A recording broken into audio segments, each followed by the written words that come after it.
మా latest videos కోసం మా ఈ తెలుగు న్యూస్ ఛానల్ సబ్స్క్రైబ్ చేసి గంట సింబల్ యాక్టివేట్ చేసుకోండి. రేపే డిసెంబర్ 30 సోమావతి అమావాస్య, మార్గశిర అమావాస్య సోమవారంతో కలిసి వచ్చింది కనుక ఇది సోమావతి అమావాస్య అయ్యింది.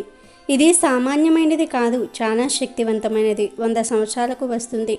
అయితే ఈరోజు మందార ఆకుతో ఇలా చేస్తే చాలు, కారు, భూములు, బంగారం కొంటూనే ఉంటారు అని శాస్త్రాలు చెప్తూ ఉన్నాయి. మందార చెట్టు ఇంటి దగ్గర ఉన్నవారు ఈ పరిహారం చేసుకుంటే అద్భుతమైన ఫలితాలు వస్తాయి.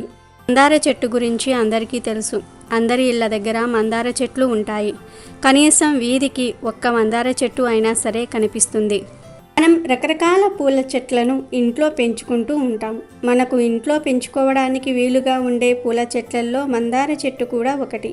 ఈ చెట్టు అన్ని కాలాల్లో పూలు పూస్తూనే ఉంటుంది. చాలామందికి మందార మొక్కను మన ఇంట్లో పెంచుకోవచ్చా అనే సందేహం కూడా కలుగుతూ ఉంటుంది. సందేహం ఏమీ అవసరం లేదు. నిశ్చింతగా మందార చెట్టును ఇంట్లో పెంచుకోవచ్చు. మందార మొక్క పూలు పూస్తే చూడడానికి చాలా అందంగా ఉంటుంది. ఈ మొక్క ఎన్ని పూలు పూస్తే అంత సంపద మన ఇంట్లోకి వస్తుందని పెద్దలు చెప్తూ ఉన్నారు. దేవతా పూజకు కూడా మనం మందార పూలను ఉపయోగిస్తూ ఉంటాం. దేవతా వృక్షాలలో మందార చెట్టుకు ప్రత్యేకమైన స్థానం ఉంది. మన శాస్త్రాలలో చెప్పిన 5 దేవతా వృక్షాలలో మందార చెట్టు కూడా ఒకటి.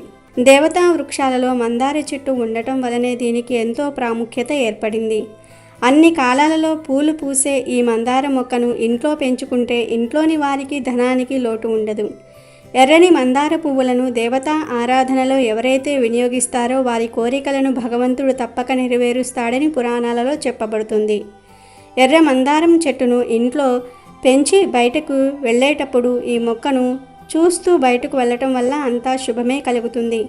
చెట్టంతా పూలు పూసిన మందార చెట్టును చూస్తే మనసంతా ఎంతో ఆహ్లాదకరంగా మారుతుంది. మానసిక పరమైన దోషాలను కూడా మందార చెట్టు తొలగిస్తుంది. ఈ మొక్కను ఇంట్లో సింహద్వారానికి కుడివైపు ఉండేలాగా పెంచుకుంటే చాలా మంచిదని పండితులు చెప్తూ ఉన్నారు. అంతేకాదు, ఎర్ర మందార పువ్వును తలలో పెట్టుకోవటం వల్ల స్త్రీలు దీర్ఘ సుమంగళిగా ఉంటారని ఒక నమ్మకం ఉంది.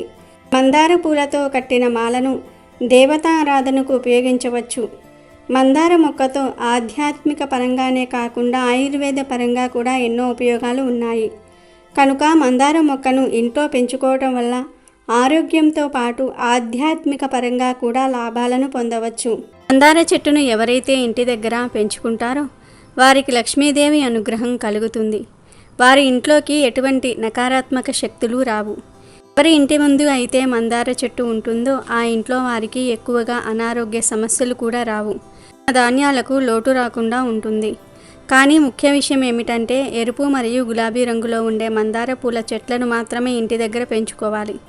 మరి వేరే రంగులో ఉండే మందార పూల చెట్లను పెంచకూడదా అంటే పెంచవచ్చు. కానీ ఎరుపు మరియు గులాబీ రంగు మందార చెట్టు వలన వచ్చే అన్ని మంచి ఫలితాలు వేరే రంగు మందార పూల చెట్లు పెంచడం వలన రావు. కనుక ఇంటి దగ్గర ఎప్పుడైనా సరే ఎర్రటి లేదా పింక్ కలర్ పూలు ఉండే మందార చెట్లను మాత్రమే పెంచండి. ఈ మందార చెట్టు దగ్గరే పరిహారాలు చేయాలి. అయితే ఇన్ని విశిష్టతలు ఉన్న మందార చెట్టు ఇంటి దగ్గర ఉన్నవారు లేదా మందార ఆకుతో ఇలా చేస్తే చాలు, కారు, భూములు, బంగారం కొనే యోగాలు వస్తాయని శాస్త్రాలు చెప్తూ ఉన్నాయి. మరి అమావాస్య రోజు మందార చెట్టు కనిపిస్తే ఏం చేయాలి అనే విషయాన్ని ఇప్పుడు మనం ఈ వీడియోలో వివరంగా తెలుసుకుందాం. ఫ్రెండ్స్, ఫస్ట్ అయితే ఈ వీడియోకి ఒక లైక్ కొట్టి మా ఛానల్ని సబ్స్క్రైబ్ చేసుకుని మాకు సపోర్ట్ చేయండి. ఎందుకంటే మీ సపోర్ట్ మాకు చాలా అవసరం. అమావాస్య చాలా శక్తివంతమైనది కనుక ఈరోజు కొన్ని పనులు చేయకూడదు. కాదని చేస్తే దరిద్రం పడుతుంది. అమావాస్య రోజున పొరపాటున కూడా చీపురు కొనకూడదు. ఈరోజు చీపురు కొంటే లక్ష్మీదేవి కటాక్షం తగ్గిపోతుంది. ఈరోజు వివాహం, గృహప్రవేశము, నామకరణం మొదలైన శుభకార్యాలు చేయటం నిషిద్ధం. ఈ అమావాస్య రోజున స్త్రీలను, వృద్ధులను, పేదవారిని అవమానించకూడదు. వీలైనంత ఎక్కువ మంది నిరుపేదలకు సహాయం చేయాలి. ఈ అమావాస్య రోజు పొరపాటున కూడా సూర్యోదయం తర్వాత నిద్రలేవకూడదు. అంటే సూర్యోదయానికి పూర్వమే నిద్రలేవాలి. ఇలా ఈరోజు చేయకపోతే అది దరిద్రానికి సంకేతమవుతుంది. ఇలా నిద్రలేచి తలస్నానం తప్పకుండా చేయాలి. ఈరోజు తలస్నానం చేయకపోతే దరిద్రం. ఇలా తలస్నానం చేసే సమయంలో షాంపూలు ఏమీ వాడకుండా కేవలం తల మీద నీటిని మాత్రమే పోసుకోవాలి. ఆషాఢ అమావాస్య రోజు షేవింగ్ గడ్డం చేసుకోవటం, గోర్లు కత్తిరించుకోవటం అస్సలు చేయకూడదు. ఇలాంటి పనులు ఎంతో శక్తివంతమైన ఈ అమావాస్య రోజు చేస్తే దరిద్రం చుట్టుకుంటుంది. ఇలాంటి పనుల వల్ల భవిష్యత్తులో ఆర్థిక సమస్యలు ఎదురవుతాయి. పూర్వం అమావాస్య రోజు మధ్యాహ్నం మాత్రమే భోజనం చేసి రాత్రి అల్పాహారం తీసుకునేవారు. ఎందుకంటే అమావాస్య రోజు రాత్రి ఆహారం భుజించటం అనారోగ్యానికి దారితీస్తుంది. ఇక ఈరోజు ముఖ్యంగా ఉదయం 5 నుండి 6 గంటల మధ్యలో, సాయంత్రం 5 గంటల నుండి 6 గంటల మధ్య తలకు నూనె పెట్టకూడదు. ఈ అమావాస్య రోజు ఇలా చేస్తే దరిద్రం పడుతుంది. అదేవిధంగా ఈరోజు పొరపాటున కూడా మధ్యాహ్నం నిద్రించకూడదు. దరిద్ర దేవతను ఆహ్వానించినట్లు అవుతుంది అని శాస్త్రాలు చెప్తూ ఉన్నాయి. చాలామంది మహిళలకు బంగారం మీద ఇష్టం ఉంటుంది. బంగారంలో కలిపురుషుడు ఉంటాడని చాలామంది చెప్తూ ఉంటారు. దానిలో నిజం లేకపోలేదు. కానీ అధర్మం చేసి సంపాదించిన ధనంతో కొన్న బంగారంలోనే కలిపురుషుడు ఉంటాడు. నిజాయితీగా కష్టపడి పనిచేసి సంపాదించిన ధనంతో కొన్న బంగారంలో కలిపురుషుడు ఉండడు. ఈ విషయం చాలామందికి తెలియదు.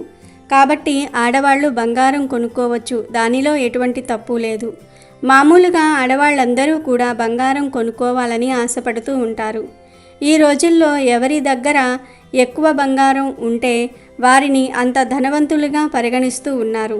అలాంటి వారినే గౌరవిస్తూ ఉన్నారు. కనుక ఆడవారు తమ దగ్గర ఎక్కువ బంగారం ఉంటే బాగుంటుంది అని భావిస్తూ ఉన్నారు. కానీ అందరూ బంగారం కొనుక్కోలేరు. అంటే కొంతమంది ఆడవారి దగ్గర బంగారం కొనుక్కోవడానికి ధనం ఉండదు. మరి కొంతమంది దగ్గర డబ్బు ఉన్నా ఏదో ఒక ఆటంకం వచ్చి బంగారం కొనలేకపోతూ ఉంటారు. ఇలా బంగారం కొనలేక బాధపడే వారందరూ కూడా అమావాస్య కలిసి వచ్చిన రోజున మందార చెట్టు దగ్గర ఒక చిన్న పరిహారం చేస్తే చాలు, నగలు బంగారము కొనుక్కునే యోగం కలుగుతుందని శాస్త్ర పండితులు చెప్తూ ఉన్నారు. ఈ పరిహారాన్ని ఆడవారే కాదు, బంగారం కొనాలనే కోరిక ఉన్న మగవారు కూడా చేసుకోవచ్చు. ఏమీ లేదు, ఈరోజు మీకు ఏ సమయంలో అయినా సరే ఎర్ర మందార చెట్టు కనిపిస్తే ఆ చెట్టు దగ్గరకు వెళ్ళండి. సాధారణంగా మన ఇంటి దగ్గరలో లేదా పక్కింటి దగ్గరలో మందార చెట్టు కనిపిస్తూనే ఉంటుంది. అలా కనిపిస్తే వెంటనే ఆ చెట్టు దగ్గరకు వెళ్ళి మందార చెట్టుకు ఒక నమస్కారం చేసుకుని ఆ చెట్టు నుండి ఒక మందార ఆకును కొయ్యండి. అంటే ఒక పెద్ద సైజులో ఉండే మందార ఆకును కొయ్యండి. తర్వాత ఆ మందార ఆకును తీసుకొని మీ పూజ గదిలోనికి వచ్చేయండి. ఈ మందార ఆకును పూజ గదిలో మీ ఇష్టదైవం ఫోటో ముందు పెట్టండి. తర్వాత ఈ ఆకు మీద చిటికెడు పసుపును వేయండి. అలాగే కొన్ని నానబెట్టిన శనగలు కూడా వేయండి. ముందు రోజే కొన్ని శనగలను పసుపు వేసి నానబెట్టుకోండి. ఆ శనగలను కొన్ని తీసుకొని ఈ మందార ఆకులో వేయండి. అంటే ఆ ఆకు మీద ఎన్ని శనగలు పడతాయో అన్ని శనగలు వేస్తే సరిపోతుంది. ఇలా చిటికెడు పసుపు కొన్ని శనగలను మందార ఆకు మీద వేసి ఆ తర్వాత మీ ఇష్టదైవానికి మీ కోరికను చెప్పుకోండి. దేవుడా, నాకు బంగారం కొనుక్కోవాలని ఉంది, కానీ దానికి సరిపడా ధనం లేదు. ధనం ఉన్న ఆటంకాలు వస్తూ ఉన్నాయి, లేదా ఈ కారణం వలన నేను బంగారం కొనుక్కోలేకపోతూ ఉన్నాను అని మీ కోరికను మనస్ఫూర్తిగా దేవుడికి చెప్పుకోండి. ఒక మనిషికి మీ కష్టాన్ని ఏ విధంగా వివరిస్తారో ఆ విధంగా మీ కోరికను దేవుడితో క్లియర్గా చెప్పుకోండి. బంగారం ఒక్కటే కాదు, మీకు ఏది కొనుక్కోవాలనే కోరిక ఉంటే ఆ సంకల్పం చెప్పుకొని ఈ పరిహారం చేసుకోండి. అంటే కారు కొనాలనే కోరిక ఉన్నవారు ఈ పరిహారం చేయటం వలన నాకు కారు కొనే యోగాలు రావాలని, భూములు కొనాలనుకునేవారు నాకు భూములు కొనే యోగాలు రావాలని, ఇలా మీకు ఏం కొనాలనే ఆశ ఉంటే ఆ కోరిక చెప్పుకొని ఈ పరిహారం చేసుకుంటే అద్భుతమైన ఫలితాలు వస్తాయి. మీరు కోరింది కొనుక్కునే యోగాలు వస్తాయి. ఆ విధంగా మీ కోరికను దేవుడితో క్లియర్గా చెప్పుకోండి. తరువాత ఇక పూజ గది నుండి బయటకు వచ్చి ఇక మీ పనులు మీరు చూసుకోండి. దేవుడు ముందు మందార ఆకులో పెట్టిన శనగలను మాత్రం అలా ఒక 24 గంటలు వదిలివేయండి. 24 గంటల తర్వాత ఆ శనగలను తీసేసి ఆవుకు పెట్టేయండి. ఆవులు లేకపోతే కాకులకు కానీ పక్షులకు కానీ కోకిలకు కానీ పెట్టేయండి. మందార ఆకును మాత్రం మీరు ఏ చెట్టు నుండి అయితే ఆకును కోసారో ఆ చెట్టు మొదట్లో పడవేయండి. సాధారణంగా స్త్రీలందరికీ బంగారం అంటే ఎక్కువ ఇష్టం ఉంటుంది. కొంతమంది బాగా పేదరికంలో ఉంటారు. ఎంత పేదరికం అంటే వారి దగ్గర ఒక చిన్న ముక్కు పొడుకంత బంగారం కూడా ఉండదు. వేరే ఆడవారు మాత్రం బంగారు చెవిదిద్దీలు, బంగారు చైన్లు, గొలుసులు వేసుకొని కనిపిస్తూ ఉంటారు. కొత్తగా చైన్ చేయించుకున్నాను అని చెప్తూ ఉంటారు. అలా వేరే ఆడవాళ్ళు బంగారం కొన్నామని చెప్పినప్పుడు సాధారణంగా ఎవరికైనా సరే మనం కూడా అలా బంగారం కొనుక్కోగలిగితే ఎంత బాగుండోదే కదా అని అనిపిస్తూ ఉంటుంది. నా దగ్గర బంగారం లేదే అని మనసులో బాధపడుతూ ఉంటారు. ఇలా పేదరికంతో బాధపడుతూ బంగారము కొనుక్కోలేకపోతూ ఉన్నాం అని బాధపడే ఆడవారు, ఎలా అయినా బంగారం కొనుక్కోవాలి అనుకునేవారు, బంగారు చెవిదిద్దులు, బంగారు చైన్లు కొనుక్కోవాలి అని అనుకునేవారు చక్కగా ఈ పరిహారాన్ని చేసుకుంటే చాలా మంచి ఫలితాలు వస్తాయి. త్వరలోనే మీరు కోరుకున్నంత బంగారం, నగలు కొనుక్కునే అవకాశం వస్తుంది. ఈ పరిహారాన్ని స్త్రీలు శ్రద్ధగా చేసుకుంటే ఖచ్చితమైన ఫలితాలు వస్తాయి. కనుక ఆడవారందరూ కూడా ఈ అవకాశాన్ని వదులుకోకుండా తప్పక ఈ పరిహారం చేయండి. ఈ ఒక్క అమావాస్య రోజునే కాదు, మీకు వీలు కుదిరినన్ని సార్లు, అంటే 3 అమావాస్యలు లేదా 5 సార్లు కానీ లేదా 7 సార్లు కానీ ఈ పరిహారాన్ని చేయండి. ఎన్ని ఎక్కువ సార్లు చేస్తే అంత ఎక్కువ బంగారం కొనుక్కునే అవకాశాలు వస్తాయి. ఆడవారు ఒక్కరే కాదు, మగవారు కూడా ఈ పరిహారం చేసుకోవచ్చు. కనుక మీరు కూడా ఈ అమావాస్య రోజున మందార ఆకుతో ఈ చిన్న పరిహారాన్ని చేసి మీరు కోరింది కొనుక్కొని సంతోషంగా జీవించండి. సోమవారము అమావాస్య తిథి కలిసి వస్తే దానిని సోమావతి అమావాస్య అని అంటారు. ఇదే ఈ సంవత్సరంలోని ఆఖరి అమావాస్య. 100 సంవత్సరాలకు వస్తున్న అతీత శక్తులు కలిగిన అమావాస్య. చాలా శక్తివంతమైనది. ఈ అమావాస్య చాలా పవర్ఫుల్ కాబట్టి ఈరోజు కలబంద మొక్కతో ఈ చిన్న పరిహారం చేసుకోండి చాలు. చాలా చాలా అద్భుతమైన ఫలితం వస్తుంది. ఇది ఎన్నో సంవత్సరాల తర్వాత వస్తున్న అద్భుతమైన అమావాస్య. కనుక ఈ అమావాస్య రోజున కలబంద మొక్కతో ఇలా చేస్తే చాలు, దరిద్రమంతా కూడా పోతుంది. పైగా ఈ అమావాస్య ఈ సంవత్సరంలో చివరిది. కనుక కలబంద మొక్కతో ఇలా చేస్తే కొత్త సంవత్సరంలో, అంటే 2025వ సంవత్సరంలో కూర్చొని తిన్నా తరగని ఆస్తి వచ్చి పడుతుంది. మీరు పట్టిందల్లా బంగారంలాగా మారిపోతుంది. మీ కష్టాలన్నీ కూడా పోతాయి. మీ బాధలన్నీ కూడా తొలగిపోతాయి. కనుక అందరూ కలబంద మొక్కతో ఈ అమావాస్య రోజున ఈ పరిహారం చేసుకోండి. కలబంద మొక్క గురించి మన అందరికీ తెలిసిందే కదా. కలబంద మొక్కలో సమస్త దేవతలు కొలువై ఉంటారు. అంటే 3 అమ్మలు కూడా కలబంద మొక్కలో కొలువై ఉంటారు. లక్ష్మీదేవి, పార్వతీదేవి, సరస్వతీదేవి కలబంద మొక్కలో కొలువై ఉంటారు. ఈ అమావాస్య రోజు కలబంద మొక్కతో ఈ యొక్క పరిహారం చేసుకోవటం వల్ల అదృష్టం మిమ్మల్ని వరిస్తుంది. మీ అంత అదృష్టవంతులు ఎవ్వరూ ఉండరని మనకు పరిహార శాస్త్రం చెప్తుంది. ఈ కలబంద మొక్క పరిహారం చేయటం వల్ల ధనానికి ధనం వస్తుంది. జనాల ఏడుపు అంతా కూడా పోతుంది. నెగిటివ్ ఎనర్జీ అంతా కూడా పోతుంది. ధన సమస్యలు, ఆర్థిక సమస్యలు, అప్పుల బాధలన్నీ కూడా పోతాయి. ఈ రోజుల్లో చాలామంది ధన సమస్యలతో, అప్పుల బాధలతో సతమతమైపోతూ ఉన్నారు. ఆ సమస్యల నుండి ఎలాగైనా సరే బయటపడాలని చాలామంది అనుకుంటూ ఉన్నారు. అలా చాలామందికి తెలియక ఇబ్బంది పడిపోతూ ఉంటారు. ఏం చేస్తే మా సమస్యలు పోతాయి అని భావిస్తూ ఉంటారు కదా. అలాంటి వాళ్ళు ఇప్పుడు మనం చెప్పుకునే విధంగా ఈ కలబంద పరిహారం చేసుకోండి.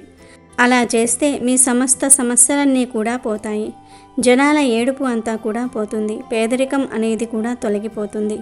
మీపై, మీ ఇంటిపై ఉండే భయంకరమైన నరదృష్టి కావచ్చు, నరఘోష కావచ్చు, అనేక రకాల అనర్థాలు కావచ్చు, అన్నీ కూడా తొలగిపోతాయి.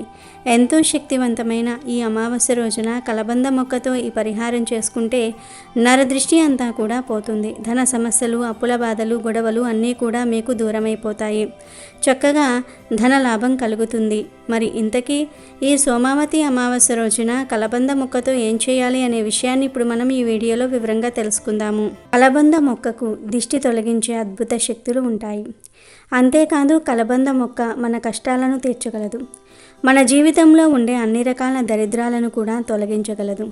కలబంద మొక్క చాలా అద్భుతమైన ఫలితాలను కూడా మనకు ఇస్తుంది. ధనం లేకపోవటం ఒక్కటే కాదు, మంచి ఆరోగ్యం లేకపోవటం కూడా దరిద్రమే. మన దగ్గర అన్నీ ఉన్నా వాటిని తినలేకపోవటం దరిద్రమే. ఇంట్లో మనశ్శాంతి లేకపోవటం, ఇంట్లో గొడవలు జరగటము, పెళ్ళి కాకపోవటము, పిల్లలు లేకపోవటము, పిల్లలు ఉన్న మాట వినకపోవటము, పిల్లలు తల్లిదండ్రులను బాధ పెట్టటము, ఇవన్నీ కూడా దరిద్రాలే. చాలామంది కేవలం ధనం లేకపోవడాన్నే దరిద్రం అనుకుంటూ ఉంటారు. కానీ కాదు, దరిద్రం చాలా రకాలుగా ఉంటుంది. ఇలా మీకు ఏ దరిద్రాలు ఉన్నా ఆ దరిద్రం తొలగిపోవాలంటే ఈ అమావాస్య రోజు చక్కగా ఈ కలబంద మొక్క పరిహారాన్ని చేసుకోండి. చాలా మంచి ఫలితాలు వస్తాయి. కాబట్టి అందరూ కలబంద మొక్కతో ఈ పరిహారం చేయండి. చేస్తే చాలా చాలా మంచి రిజల్ట్ వస్తుంది. ఇంట్లో పిల్లలకు ఆరోగ్యం బాగుండటం లేదు, అనారోగ్యాల పాలైపోతూ ఉన్నారు అని బాధపడేవారు, భార్యాభర్తల మధ్య గొడవలు జరుగుతూ ఉన్నాయని దిగులు పడేవారు, ధనం చేతిలో నిలవట్లేదని భావించేవారు, అలాగే మాకు రాబోయే కొత్త సంవత్సరంలో కలిసి రావాలి, 2025లో ధనానికి లోటు రాకూడదు, మా ధన సంపాదన పెరగాలి, కూర్చుని తిన్నా తరగని ఐశ్వర్యం రావాలి అని కోరుకునేవారు ఇలా అందరూ కూడా ఈ కలబంద మొక్క పరిహారాన్ని చేసుకోవచ్చు. ఎందుకంటే ఈరోజు తిథి వారము బాగుంది కదా, కాబట్టి ఈ విధంగా చేసుకోవటం వల్ల ఏమిటి అంటే మంచి ఫలితాలను మనం చూడగలుగుతాము. కావున ఈ అమావాస్య రోజున కలబంద మొక్క పరిహారం చేయండి. ఈ పరిహారం కోసం కలబంద మొక్కతో ఈ పరిహారం చేసుకుంటే ధనానికి ధనంతో పాటు ఆ ముగురమ్మల ఆశీర్వాదం కూడా మన పైన పడుతుంది. వారి యొక్క ఆశీర్వాదముతో మనకు ఈ సంవత్సరంలో మరియు వచ్చే సంవత్సరంలో సకల శుభాలు చేకూరుతాయని పరిహార శాస్త్రం చెప్తుంది. కాబట్టి కలబంద మొక్కతో ఈ విధంగా ఆచరించుకోండి. ఇంటి పరంగా కలిసి రానప్పుడు మన పెద్దవారు మనకు చెప్తూ ఉంటారు, కలబంద మొక్కను తెచ్చి ఇంటి గుమ్మానికి కట్టుకోమని. అలా కట్టుకుంటే ఇంట్లో ఉన్న కష్టాలు పోతాయని, మంచి జరుగుతుంది, చాలా అద్భుతమైన ఫలితాలు వస్తుందని, కష్టాలన్నీ కూడా తీరుతాయని పెద్దలు చెప్తూ ఉంటారు. ఎందుకంటే కలబందకు అన్ని శక్తులు ఉన్నాయి కాబట్టి గుర్తుపెట్టుకోండి. అమావాస్య రోజు ఖచ్చితంగా కలబంద పరిహారం చేసుకోండి. చాలామంది సాధారణంగా ఇంట్లో కలబంద మొక్కలు పెంచుకుంటూ ఉంటాము. కలబంద మొక్క అనేది ఆక్సిజన్ పరంగా మనకు చాలా చక్కగా ఉపయోగపడుతుంది. నెగిటివ్ని ఈ మొక్క లాగేసుకుంటుంది. ఇందులో మనకు తెలియని ఒక శక్తి దాగి ఉంటుంది. ఈ కలబంద మొక్క ఏ ఇంట్లో అయితే ఉంటుందో అక్కడ ముగ్గురమ్మలు కూడా తిరుగుతూ ఉంటారు. అక్కడికి ముగ్గురమ్మలు కూడా ప్రవేశిస్తూ ఉంటారని మనకు పరిహార శాస్త్రం చెప్తుంది. మనకు లక్ష్మీదేవి, పార్వతీదేవి, సరస్వతీదేవి ఈ ముగ్గురమ్మలు ఒకరేమో విద్యకు సంబంధించిన దేవత, ఇంకొకరేమో ధనానికి సంబంధించిన దేవత, ఇంకొకరేమో సౌభాగ్యాన్నిచ్చే తల్లి. ఏ మనిషికైనా ఇంకేం కావాలి? ఈ మూడు ఉంటే చాలు, జీవితంలో ఇంకేమీ అవసరం ఉండదు. కాబట్టి ఈ ముగురమ్మల అనుగ్రహం కావాలి అనుకునేవారు, మా ఇల్లు ఎప్పుడూ కూడా చల్లగా ఉండాలి అనుకునేవారు, మా పిల్లా పాపలు అందరూ కూడా చల్లగా ఉండాలి, మా ఇల్లు కలకలలాడుతూ ఉండాలి అనుకునేవారు తప్పక ఇంటి దగ్గర ఒక కలబంద చెట్టును పెంచుకోండి. దానితో పాటు ఈ అమావాస్య రోజు ఈ కలబంద పరిహారాన్ని కూడా చేసుకోండి. మనకు 100 సంవత్సరాల క్రితం సేమ్ ఇలాంటి అమావాస్య వచ్చింది, మళ్ళీ ఈరోజు వస్తుంది. ఇది చాలా శక్తివంతమైన మరియు పవిత్రమైన అమావాస్య. ఇది శివయ్యకు ఎంతో ఇష్టమైన అమావాస్య. ఎందుకంటే సోమవారంతో కలిసి వచ్చింది కనుక ఈరోజు తప్పనిసరిగా శివాలయానికి వెళ్ళాలి, లేదా ఇంట్లో అయినా సరే శివయ్యను పూజించుకోవాలి. అయితే అలా గుడికి వెళ్ళినప్పుడైనా లేదా ఇంట్లో పూజ చేసినప్పుడైనా శివుడికి కొన్ని ప్రత్యేకమైన పూలను సమర్పిస్తే ప్రత్యేకమైన ఫలితాలు లభిస్తాయని శాస్త్రాలు చెప్తూ ఉన్నాయి. మెత్త శివుడికి ఇష్టమైన పుష్పం. అమృత మదనం నుండి వెలువడిన విషాన్ని శివుడు తాగగానే శివుని వక్షస్థలం నుండి ఈ పుష్పం పుట్టింది. అందుకే అహం, శత్రుత్వం, అసూయ, ద్వేషం అనే విషయాన్ని వదిలించుకోవడానికి ఈరోజు శివపూజ సమయంలో ఉమ్మెత్త పుష్పాన్ని శివుడికి సమర్పించాలి. ఈ పూలతో శివుణ్ణి పూజిస్తే చేసిన పాపాల నుంచి విముక్తి లభిస్తుంది. శంకు పుష్పం. శంకు పుష్పం దేవతల పుష్పంగా పేరు గడించింది. పూలలోనే దీనిని దేవతల పువ్వుగా భావిస్తూ ఉంటారు. ఈ పువ్వుతో ఈరోజు శివుణ్ణి పూజిస్తే అనుగ్రహిస్తాడు, కష్టాలు పోతాయి, ధనలాభం కలుగుతుంది. ఇది శివుడికి అత్యంత ఇష్టమైన పువ్వు. అలాగే జిల్లేడు పువ్వు.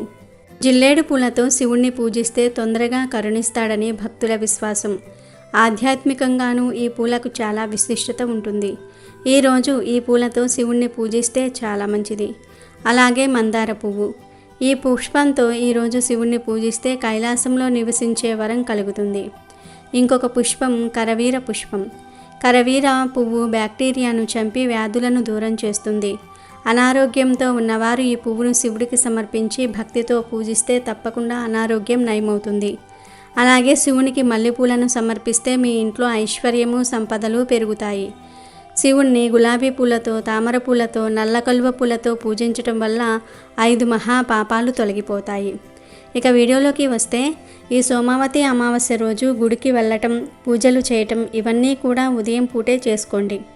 అలా చేసుకున్న తర్వాత సాయంత్రం సంధ్యా సమయంలో కలబంద పరిహారం చేసుకోండి.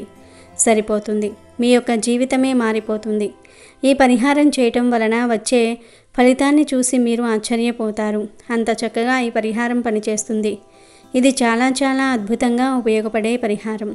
ఒకవేళ కలబంద మొక్క మీ ఇంట్లోనే ఉందనుకోండి, ఆ మొక్కను వేర్లతో సహా పీకేసి దాన్ని శుభ్రం చేసుకోండి. అమావాస్య రోజు మిట్ట మధ్యాహ్నం వేళ కలబంద మొక్కను పీకకూడదు. కనుక కలబంద మొక్కను మీరు మధ్యాహ్నం కాకుండా సాయంత్రం పీకేసి చక్కగా దాన్ని శుభ్రం చేసి పెట్టుకోండి. సాయంత్రం మీరు పరిహారం ఎప్పుడైతే చేస్తారో అప్పుడే ఆ కలబంద మొక్కను తెచ్చుకొని దాన్ని శుభ్రం చేసుకోండి. ఎందుకంటే దానిపై దుమ్ము ధూళి ఉంటుంది కదా, దాన్ని నీటితో మొత్తం శుభ్రం చేయండి. ఆ తర్వాత ఇప్పుడు మనం చెప్పుకోబోయే విధంగా ఈ పరిహారం చేసుకోండి. ఇక మీ సుడి తిరిగిపోతుంది, మీకు అదృష్టం ఐశ్వర్యము లభిస్తుంది. రాబోయే కొత్త సంవత్సరంలో అన్ని విధాలుగా కూడా బాగా కలిసి వస్తుంది. చాలా చాలా మంచి రిజల్ట్ను అయితే మీరు చూడగలుగుతారు. కాబట్టి కలబంద మొక్కను తెచ్చుకోండి. అంటే మీ పెరట్లో కలబంద మొక్క ఉంటే అది తెచ్చుకోండి, లేదా బయట నుండి కలబంద మొక్కను తెచ్చుకోండి. వేర్లతో సహా కలబంద మొక్క ఉండాలి. గుర్తుపెట్టుకోండి, వేర్లు లేకుండా మీరు పీకి తెచ్చుకుంటే అది పరిహారానికి పెద్దగా పనిచేయదు. అందుకే వేర్లతో సహా పీకి తెచ్చుకోండి. ఇలా కలబంద మొక్కను తెచ్చుకొని ఆ మొక్కను ముందు చక్కగా తుడిసి వేసుకొని ఆ కలబంద మొక్కకు ఇలా పసుపు కుంకుమతో బొట్లు పెట్టుకోవాలి. కుంకుమ పసుపు అనేవి మంగళకరమైనవి, శుభకరమైనవి, చాలా చాలా పవిత్రమైనవి. కనుక కలబంద మొక్కకు పసుపు కుంకుమలతో బొట్లు పెట్టండి. అలా బొట్లు పెట్టిన తర్వాత 4 లవంగాలు తీసుకోండి. లవంగాలకు దిష్టిని, నెగిటివ్ ఎనర్జీని, దోషాలను తొలగించే శక్తి ఉంది కనుక లవంగాలను తీసుకోండి. ఆ 4 లవంగాలను కలబంద మొక్క మీద 4 చోట్ల గుచ్చండి. అలా గుచ్చటం వలన కలబంద మొక్క యొక్క శక్తి 1000 రెట్లు పెరుగుతుంది. ఇలా లవంగాలను గుచ్చిన తర్వాత ఈ కలబంద మొక్కను తీసుకుని వెళ్ళి ఒక ఎర్రటి రంగు వస్త్రంలో వేయండి. ఎర్ర జాకెట్ ముక్క, ఎర్రటి కర్చీఫ్, ఇలా ఏదో ఒక ఎర్ర వస్త్రం తీసుకొని ఆ వస్త్రంలో ఈ కలబంద మొక్కను పెట్టండి. తర్వాత ఈ ఎర్రటి వస్త్రంలోనే 2 దాల్చిన చెక్క ముక్కలను కూడా వేయండి. ఎందుకంటే దాల్చిన చెక్కలు దరిద్రాన్ని పోగొడతాయి, ధనాన్ని ఆకర్షిస్తాయి, ధన లాభాన్ని తెచ్చి పెడతాయి. కాబట్టి 2 దాల్చిన చెక్క ముక్కలు వేయండి. తర్వాత 5 పచ్చి వేప ఆకులను తీసుకొని వాటిని కూడా ఈ వస్త్రంలో వేసేయండి. వేప ఆకులు వేయటం వలన ఇంట్లోకి నెగిటివ్ ఎనర్జీ, దుష్టశక్తులు, చెడు శక్తులు లాంటివి రాకుండా ఉంటాయి. ఇంకా చివరిలో 1 రూపాయి నాణాన్ని కానీ, 2 రూపాయల నాణాన్ని కానీ, 5 రూపాయల నాణాన్ని కానీ వేయండి. తర్వాత కలబంద మొక్కతో పాటు వీటన్నిటిని కూడా కలిపి ఒక మూటలాగా కట్టేసి ఆ మూటకు ధూపాన్ని చూపించి ఆ మూటను తీసుకుని వెళ్ళి మీ ఇంటి మెయిన్ డోర్ లోపల వైపు కట్టండి. బయట వైపు కాదు, లోపల వైపు కట్టండి. అంటే బయటి నుండి కనిపించకూడదు, ఇంటి లోపలి వారికే కనిపించాలి. ఇలా కట్టే ముందు ఒకసారి మనసులో మాకు ఉన్న సమస్యలు పోవాలి, మా కష్టాలన్నీ కూడా ఈ సంవత్సరంతో పోవాలి, రాబోయే కొత్త సంవత్సరంలో మాకు ఎలాంటి కష్టాలు రాకూడదు, మాకు ధనలాభం కలగాలి, ధన సమస్యలు అనేవి రాకూడదు, 2025లో మేము పట్టిందల్లా బంగారం అవ్వాలి, కూర్చొని తిన్నా తరగని ఐశ్వర్యం రావాలని కోరిక చెప్పుకొని ఆ తర్వాత ఈ మూటను గుమ్మానికి కట్టేయండి. అలా కట్టడం వలన మీ ఇంటికి ఉన్న చెడంతా కూడా పోతుంది. ఏ శక్తుల వలన మీకు సమస్యలు వస్తూ ఉన్నాయో, కష్టాలు వస్తూ ఉన్నాయో ఆ శక్తులన్నీ కూడా పోతాయి. ఈ రోజుతో మీ దశ మారిపోతుంది, మీ కష్టాలు మిమ్మల్ని వదిలి వెళ్ళిపోతాయి.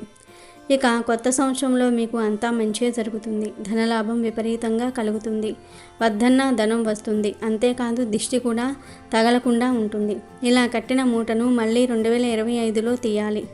అంటే 2025లో ఎప్పుడైతే ఈ మూట తడితడిగా మారుతుందో అప్పుడు ఈ మూటను తీసివేసి ఎక్కడైనా సరే ప్రవహించే నీటిలో పడవేయండి. ఇలా ఈ చిన్న పరిహారం చేసుకోవటం వలన మీకు అన్ని విధాలుగా కూడా కలిసి వస్తుంది. నరదృష్టి, నెగిటివ్ ఎనర్జీ, కష్టాలు, ధన సమస్యలు, దరిద్రాలు అన్నీ కూడా ఈ రోజుతో పోతాయి. రాబోయే కొత్త సంవత్సరంలో మీకు అన్ని శుభాలే జరుగుతాయి, విపరీత ధనలాభం కలుగుతుంది. కనుక ఈ అమావాస్య రోజు అందరూ కూడా ఈ కలబంద మొక్క పరిహారం చేసి చక్కటి శుభ ఫలితాలను పొందండి. మార్గశిర అమావాస్యను బకుల అమావాస్య అని అంటారు. ఈరోజు మీ ఇంటి దైవానికి పాలతో చేసిన నైవేద్యాన్ని సమర్పించి కుటుంబ సభ్యులంతా దానిని ప్రసాదంగా స్వీకరిస్తే సంవత్సరం పాటు మీ ఇంటి దైవం అనుగ్రహానికి సులభంగా పాత్రులవుతారు, రాజయోగాన్ని పొందుతారు. ఇక ఈ బకుల అమావాస్య రోజు శుద్ధమైన నీళ్లు తీసుకొని ఆ నీళ్ళలో 1 స్పూన్ గల్లులుప్పు, 1/2 స్పూన్ పసుపును కలిపి తర్వాత ఉప్పు పసుపు నీటిలో బాగా కరిగేలాగా కలిపి ఆ నీటితో ఇల్లంతా శుభ్రం చేసుకోవాలి. అంటే తడిగుడ్డ పెట్టుకోవాలి. ఇలా బకుల అమావాస్య రోజు చేస్తే దరిద్ర దేవత ఇంట్లో నుండి పారిపోతుంది. లక్ష్మీ కటాక్షం సులభంగా కలుగుతుంది. ఇల్లు శుభ్రం చేసే టైం లేదు అనుకునేవారు ఒక గిన్నెలో కానీ గ్లాసులో కానీ నీటిని తీసుకొని ఆ నీటిలో ఉప్పు పసుపు మిక్స్ చేసి తర్వాత ఆ నీటిని ఇల్లంతా చల్లండి. ఇలా ఉప్పు పసుపు కలిపిన నీటిని ఇంట్లో అన్ని మూలల్లో చల్లినా లేదా ఆ నీటితో ఇంటిని శుభ్రం చేసుకున్న ఇంట్లోని నెగిటివ్ ఎనర్జీ అంతా కూడా పోతుంది. ఇలా చేసిన 2 గంటల్లోనే ఖచ్చితంగా మీ ఇంట్లోని దరిద్ర దేవత దుష్టశక్తులు పోతాయి, కష్టాలు పోతాయి. కటిక పేదవాడైనా సరే ఇలా చేస్తే కుబేరులుగా మారిపోతారు. ఇలా చేయటం వలన నరదృష్టి నరఘోష నెగిటివ్ శక్తులన్నీ కూడా బయటకు పోతాయి. గృహం పరిశుద్ధమవుతుంది. అలాంటి ఇంట్లోకి లక్ష్మీదేవి ఆనందంగా అడుగు పెడుతుంది. దేనికి లోటు రాకుండా సిరుల వర్షం కురిపిస్తుంది. అన్ని బాధలు కష్టాలు పోతాయి. కాబట్టి అందరూ కూడా ఈ బకుళ అమావాస్య రోజు ఇంట్లో ఈ నీటిని చల్లి లేదా ఈ నీటితో ఇంటిని శుభ్రం చేసి శుభ ఫలితాలను పొంది సంతోషంగా జీవించండి. అదేవిధంగా బకుళ అమావాస్య రోజు మీకు దగ్గరలో ఉన్న దేవాలయ ప్రాంగణంలో ఇంటి యజమాని కానీ ఇంటి యజమానురాలు కానీ నిమ్మకాయ పులిహోరను పంచిపెట్టడం వలన కూడా సంవత్సరం పాటు తిరగలేని రాజయోగం పడుతుంది. అలాగే మీకు దగ్గరలో పారే నీరు ఉన్నట్లయితే బార్లీ గింజలు కొన్ని తీసుకొని ఆ బార్లీ గింజలను పాలతో కడిగి ఆ తర్వాత నీళ్లతో కడిగి పారే నీళ్ళల్లో విడిచిపెట్టండి. బార్లీ గింజలు అందుబాటులో లేకుంటే బకుళ అమావాస్య రోజు పీచుతో ఉన్న 4 కొబ్బరికాయలు కొన్ని బొగ్గులు పారే నీళ్ళల్లో విడిచిపెట్టండి. ఇలా బకుళ అమావాస్య రోజు ఏ పరిహారం చేసినా మీకు సంవత్సరం అంతా కూడా కలిసి వస్తుంది. అమెజాన్లో బెస్ట్ డిస్కౌంట్స్ కోసం వీడియో డిస్క్రిప్షన్లో లింకు ఉంది, చూడండి. అలాగే మా టెలిగ్రామ్ ఛానల్ సబ్స్క్రైబ్ చేసుకోండి.